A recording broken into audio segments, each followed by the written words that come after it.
Well, like you said, we're still a year away from legalized pot, but there's already some fight over who will actually get the tax dollars. So yesterday I spoke to the mayors of Regina and Saskatoon. They basically said they want in on some of that pot tax revenue in order to pay for things like policing. Today CBC spoke to the police chief in Regina, and he kind of backed that up. Here he is.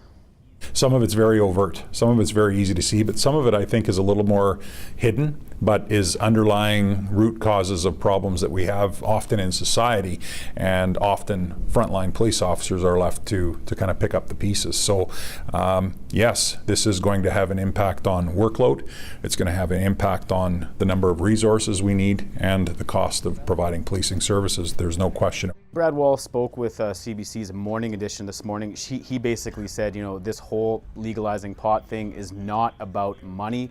He said that any money that is generated through pot revenues will go to things like education and harm reduction, teaching people about how harmful, the medical effects of weed are, how dangerous driving while under the influence is. And he basically said that, the mayors of two of Saskatchewan's biggest cities shouldn't expect to get any of the revenue to deal with policing.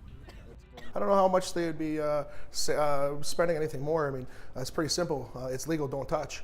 As far as enforcing, as far as driving, yeah, I could see some more costs there. But as far as the incarcerating, as far as the prosecution and the overall searches and arrests of what the law enforcement does, those costs will all go down.